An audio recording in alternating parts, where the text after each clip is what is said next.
networking legend, talks about the power of networking for business. Today I'm delighted to talk to Kingsley Aikins from the Networking Institute. Kingsley is a well-respected networking legend, and I love how he's moved his networking business online. There are lots of takeaways in this episode about how to grow your business network today. Enjoy. 5, 4, 3, 2, 1, 0.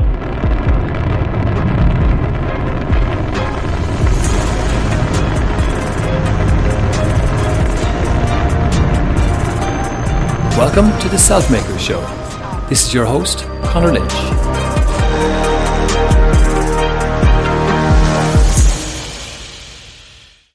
Hi, Kingsley. Hi, Connor. How are you? I'm great, thank you. How are you today? So splendid. It's a Friday. Yeah, excellent. Brilliant. So, Kingsley, obviously I know you well going back the years, but some other people mightn't have met you before or heard of you. Do you want to tell us about some of your career highlights and your background? Yeah, sure. I come from Dublin. I'm a Dub, been born and bred here. But I went to college here, but I was really keen to get away. I actually went off and spent a year playing rugby in France. And then I got beat up over there and I got injured and I had to give up playing. But it was a good experience, a tough experience. And then I went back and did a bit more study on international marketing, and I joined an organization called Chorus Tráchtála, which was used to be called CTT, which was the Irish Export Board. And it was a wonderful institution. It was a really quite a cavalier organization. You were given a great deal of freedom. It was all about, promoting Irish exports around the world. And I put my hand up for a posting. I was keen to get posted overseas to one of their offices. I always remember the day. There was 5 cities up for grabs. It was Moscow, Sydney, Lagos, Glasgow, and then the glamour posting, and no disrespect, Limerick. But actually, I got posted to Sydney. I went out to Sydney, and that really started a whole adventure for me, because I didn't know a sinner when I got there. And I had to kind of just create something from nothing. So that was a really interesting and challenging, but fabulous time. And I always remember, I didn't know anybody, but my mum had a neighbor whose son was in Sydney, and she gave me the phone number, and I rang the guy and I asked him, could you introduce me to the local Irish business network? And he said, actually, there isn't one. So I said, why don't we set one up? And so we set it up. We called it, because we both used to play rugby, the Lansdowne Road Club. We had a dinner for 30 people. And then we decided to drop the road bit, because we had sort of in the spirit of sporting ecumenism with people from all sorts of different backgrounds. So we just called it the Lansdowne Club. And actually, they invited me back last year, and it was the 30th anniversary of that lunch. And there was 2,000 people at it. And it was it's become this extraordinary network. There we go. Yeah. And that's what started the whole thing going. Wow.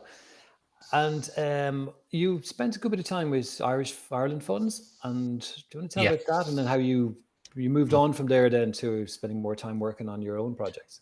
That's right. Well, when I was with Chorus Tráchtála and IDA, I came across a very well-known Irish business guy in those days called Tony O'Reilly, who was head of the H.J. Heinz Food Company, and probably the most successful Irish business person internationally.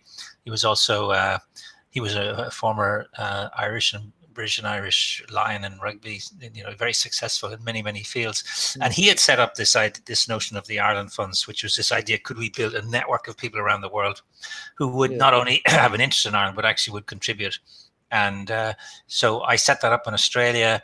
Then I got offered the job to run it worldwide, but it meant moving to Boston. So left Oz, moved to Boston, got married, had a few kids, all that kind of stuff. And I spent 21 years with the Ireland Funds, in fact, 15 years in Boston. And that was a really interesting and different experience. I was there throughout the Clinton years, throughout the 90s, the Good Friday Agreement, all that kind of stuff was going on.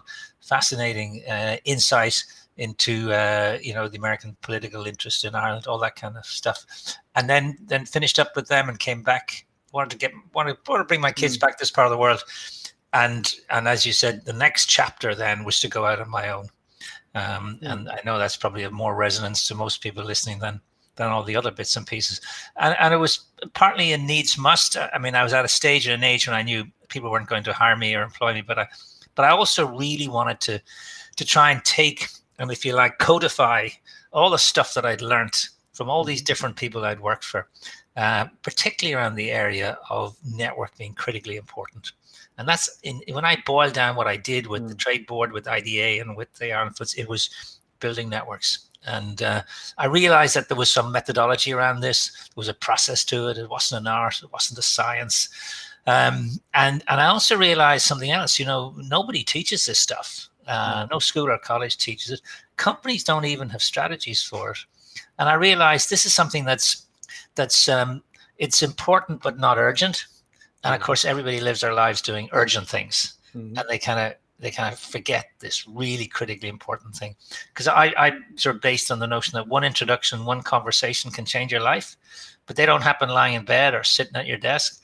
They happen when you're in motion, when you're out and about, when you do stuff, when you talk to strangers, when you put your talents on display, all of that kind of stuff. And I think self-starters have to really buy into this notion. So. Could you give me some examples then of some of the things that you've learned, some of the best ways to network? Well, the funny thing, first of all, I realized in life, you can't go it alone.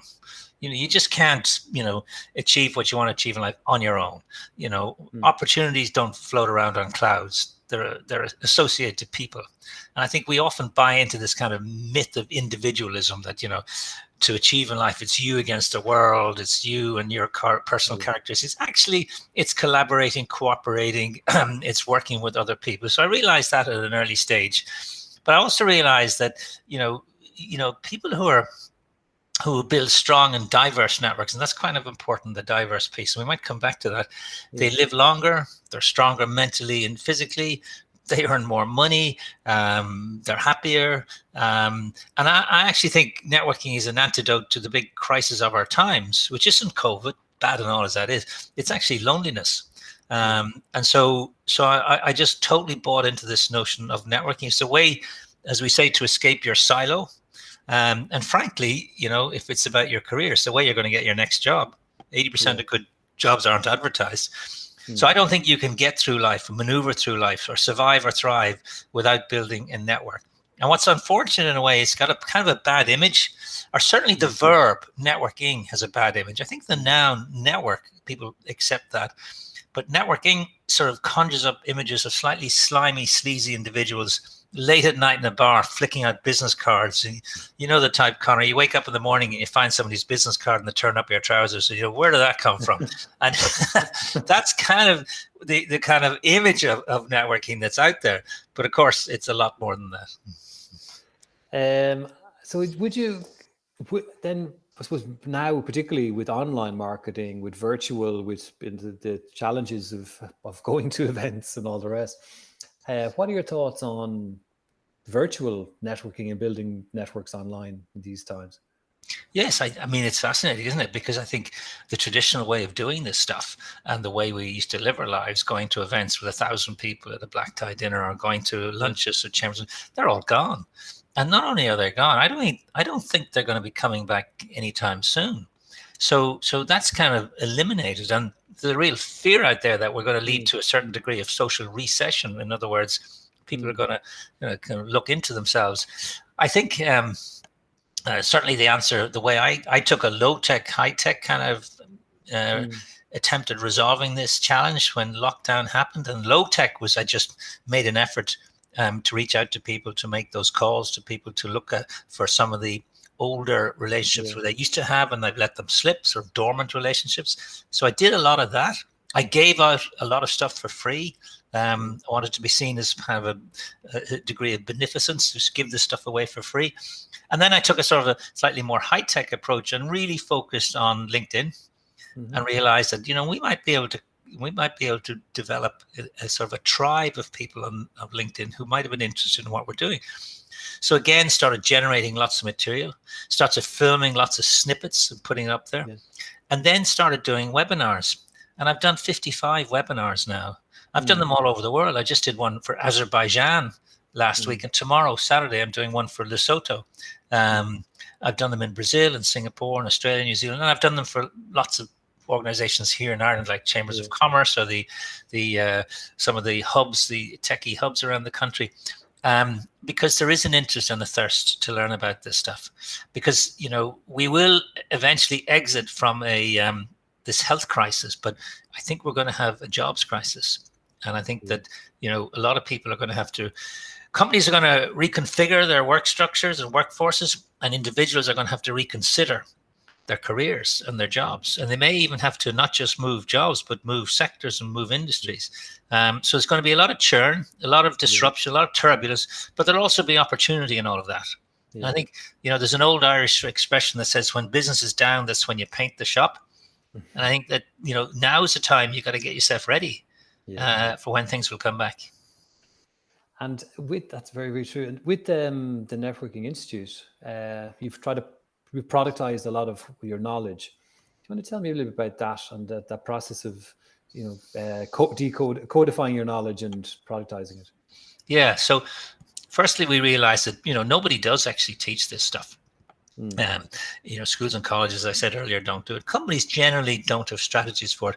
Whenever I run a workshop for a company, and before lockdown, I spend 3 hours with a group, but I always ask the same 4 questions at the beginning of a session. I asked, the first question was, on a scale of 1 to 10, how important is networking in your life?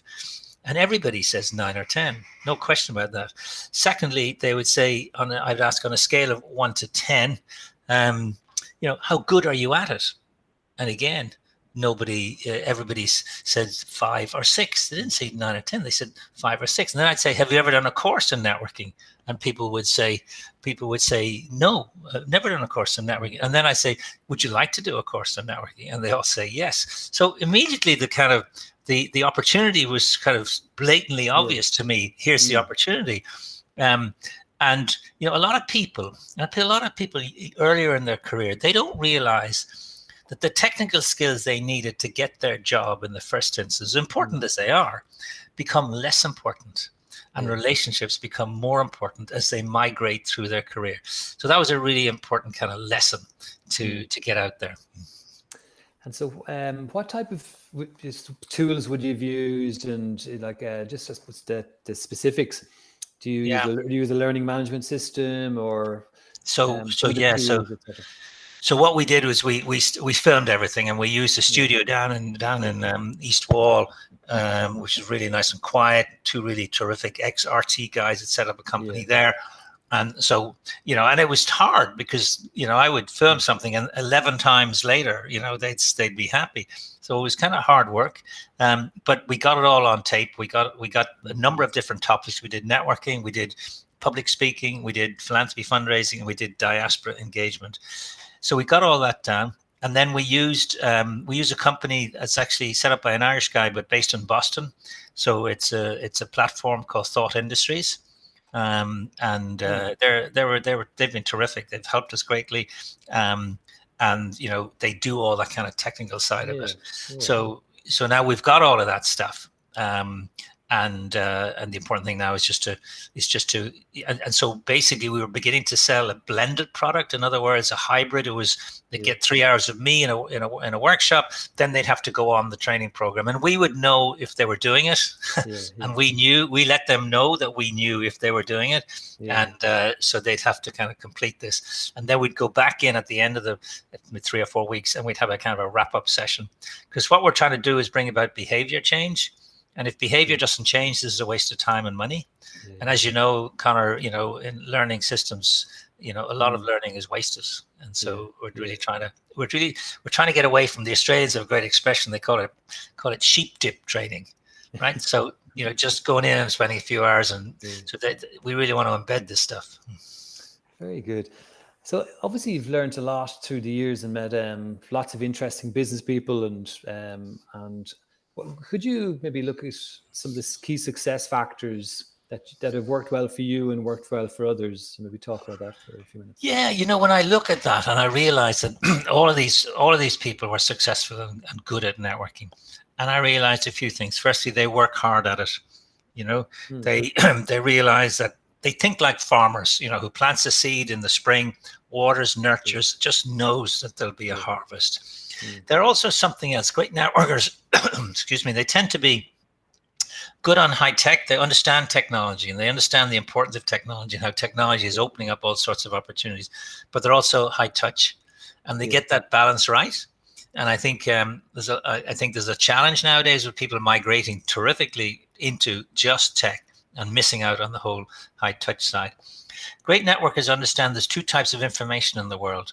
There's formal information, which you can Google and you can read reports, but that's available to everybody. And there's informal information, nods, winks, tips, advice, all that kind of stuff, which is not available to everybody. It comes from your network.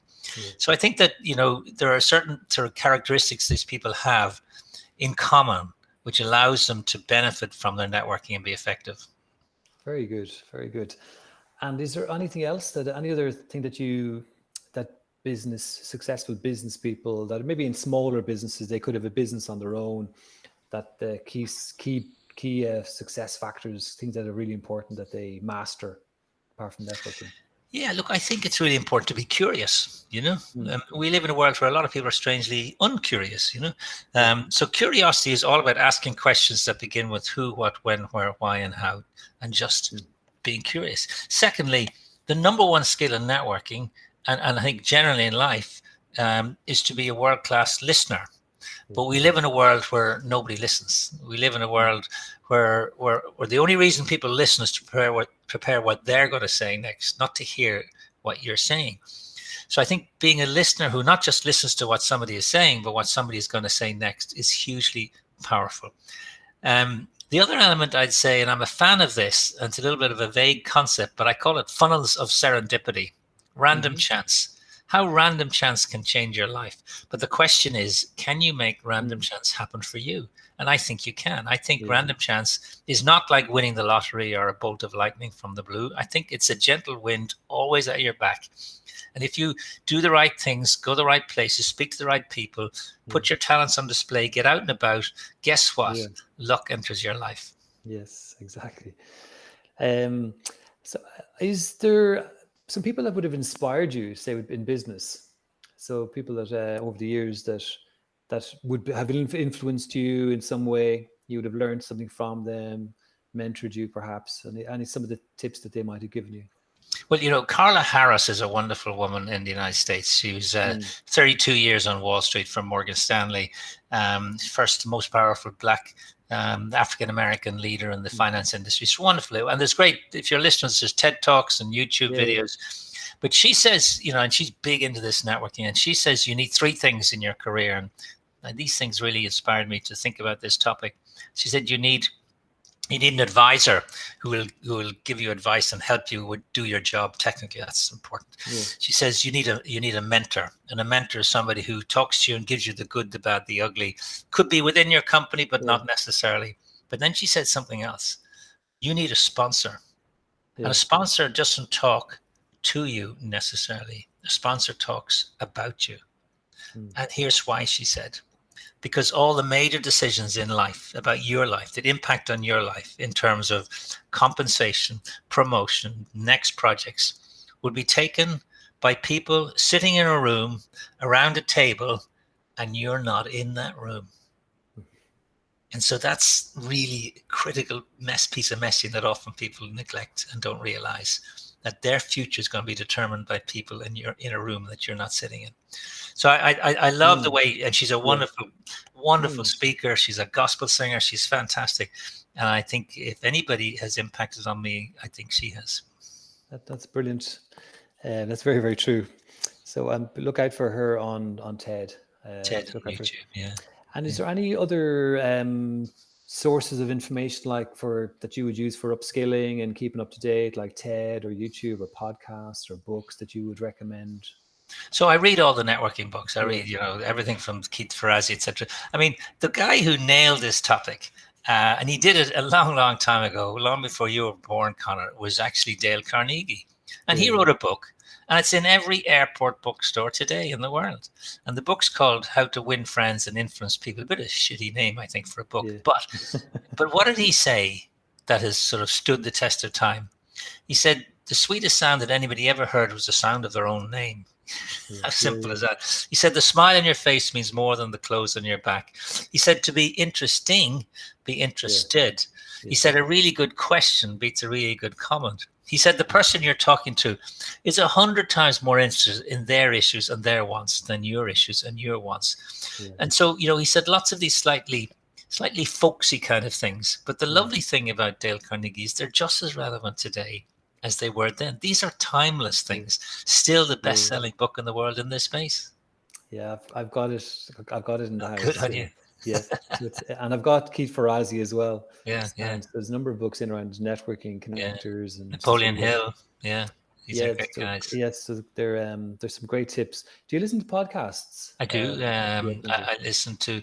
I go walking in the mornings, and I bang on different podcasts, and I listen to news programs, Democracy Now! And stuff from the US to just keep in touch with what's going on over there, and various Joe Rogan and various other people series here. I think we have this wonderful opportunity. Technology is so amazing that we can get access to such brilliance all around the place.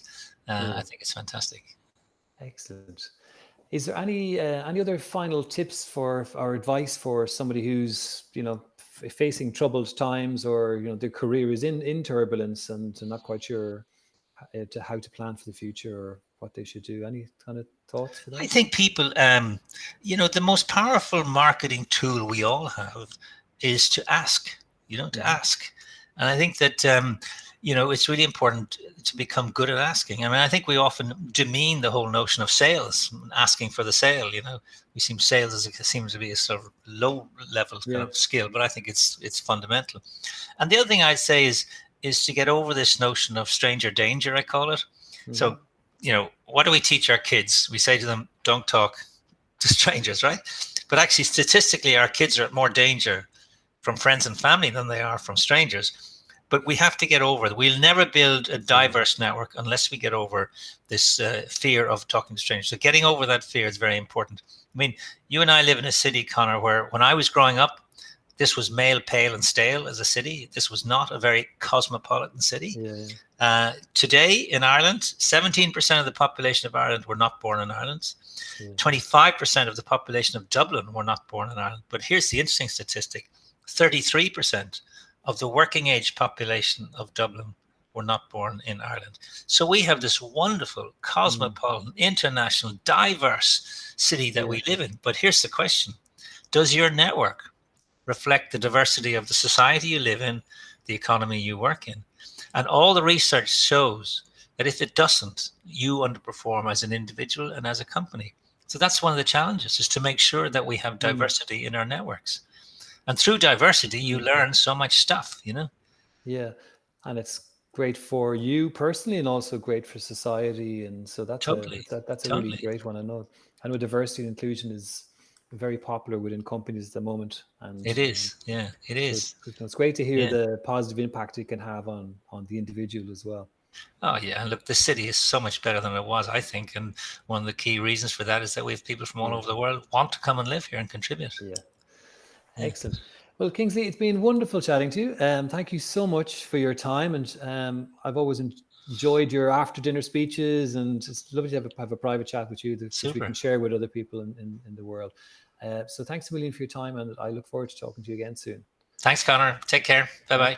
Thank you. I hope you enjoyed this conversation as much as I did.